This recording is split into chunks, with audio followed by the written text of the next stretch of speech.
Dalam nama Bapa dan Putra dan Roh Kudus. Amin. Allah Bapa yang Maha Pengasih, Engkau telah memilih Santo Lukas untuk menyingkapkan misteri kasih-Mu terhadap orang miskin melalui pewartaan lisan dan tertulis. Perkenankanlah kami yang bermegah atas nama-Mu tetap sehati sejiwa, dan perkenankanlah semua bangsa melihat penyelamatan-Mu. Semoga bacaan dan renungan yang akan kami dengarkan membuat kami mampu menjawab panggilan-Mu dan hidup seturut kehendak-Mu. Dengan pengantaran Yesus Kristus Putra-Mu, Tuhan kami, yang hidup dan berkuasa bersama dengan Dikau dalam persatuan dengan Roh Kudus, kini dan sepanjang segala masa. Amin.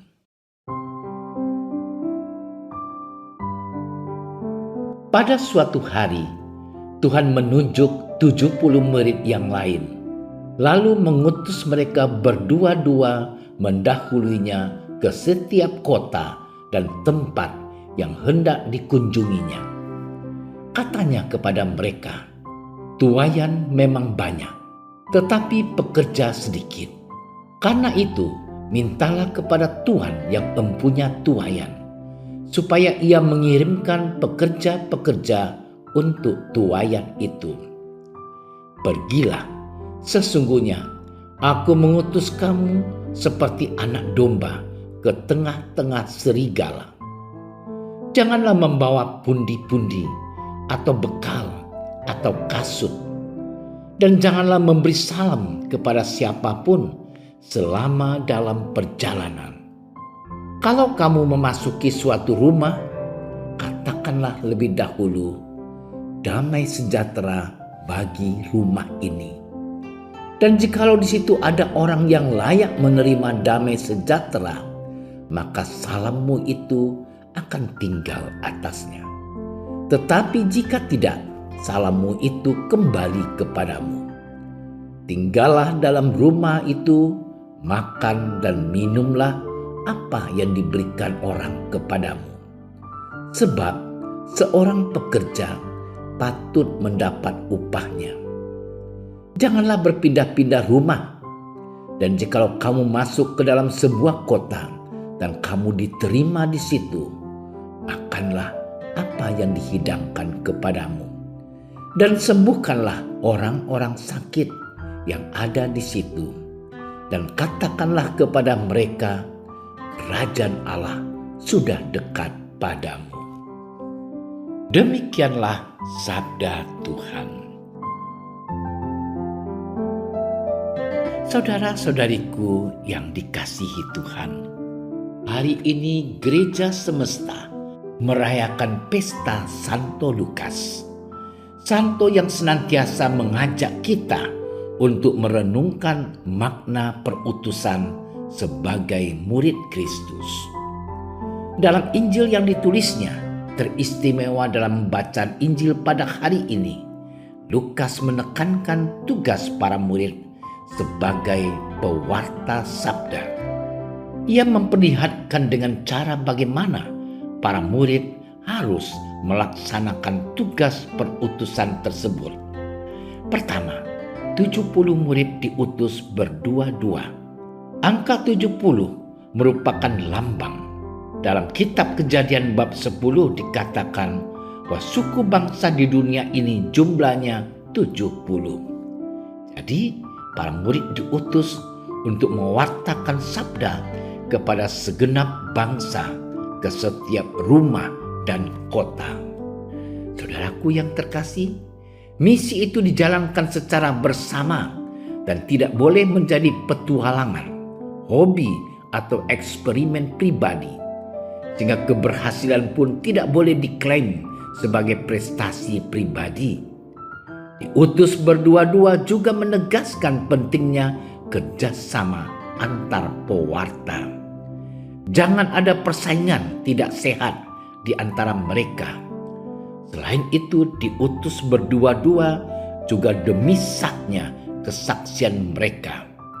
Menurut kitab Ulangan bab 19 ayat 15, keterangan 2 orang saksi akan membuat kesaksian itu tidak bisa diragukan. Kedua, melalui karya perutusan itu, para murid menghadirkan damai sejahtera yang berasal dari Tuhan sendiri. Mereka mewartakan sabda dan menyembuhkan berbagai penyakit.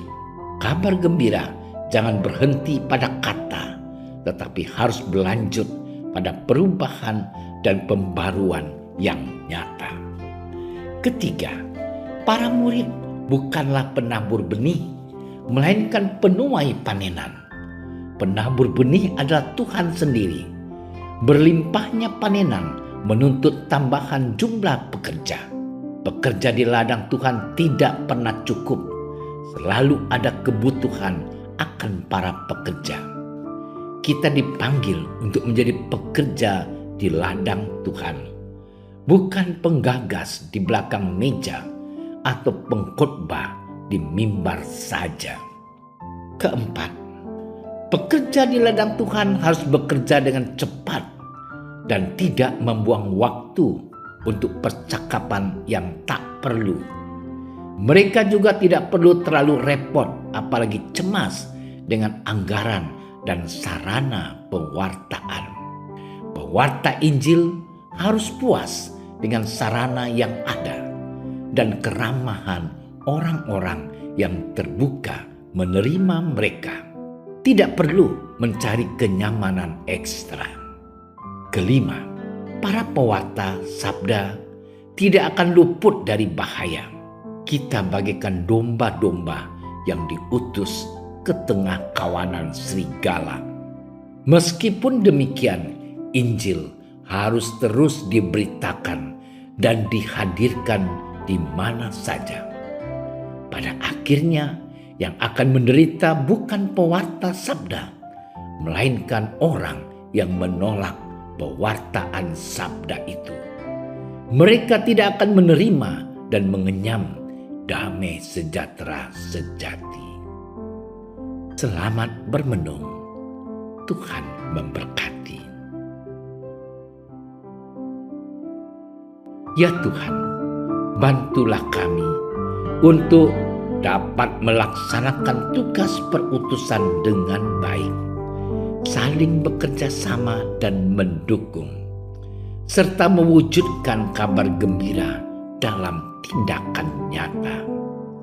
Bantulah juga supaya kami dapat bekerja dengan tekun dan sabar, menjalani berbagai derita yang menghadang, karena Engkaulah Tuhan dan Juru Selamat kami, kini dan sepanjang masa. Amin. Kami berdiri di hadapan-Mu, ya Roh Kudus, pada saat kami berkumpul di dalam nama-Mu. Bersama-Mu sendiri yang membimbing kami, membuat diri-Mu nyaman berdiam di hati kami. Ajarilah kami jalan yang harus kami tempuh dan bagaimana kami harus mengikuti jalan itu. Kami lemah dan berdosa. Jangan biarkan kami mendukung kekacauan. Jangan biarkan kebodohan menuntun kami ke jalan yang salah.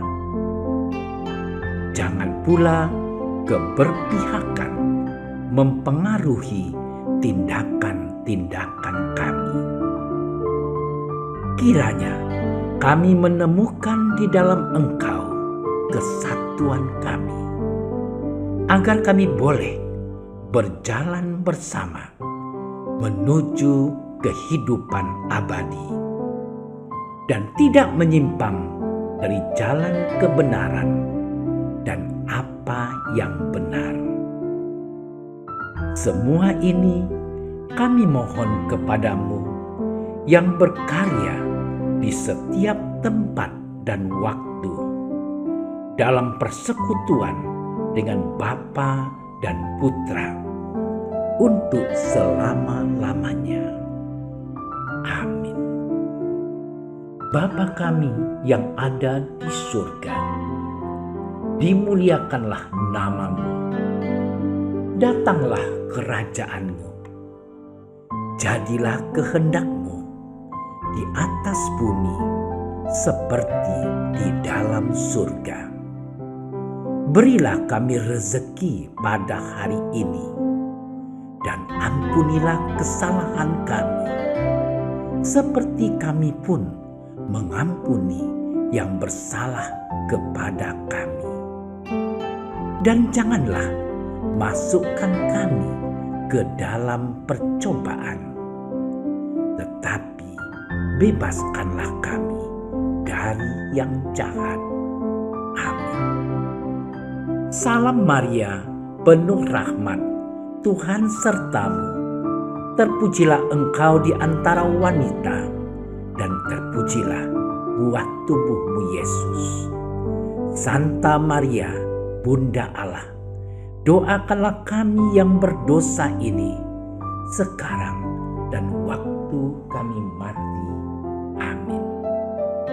Kemuliaan kepada Bapa dan Putra dan Roh Kudus, seperti pada permulaan, sekarang, selalu, dan sepanjang segala masa. Amin.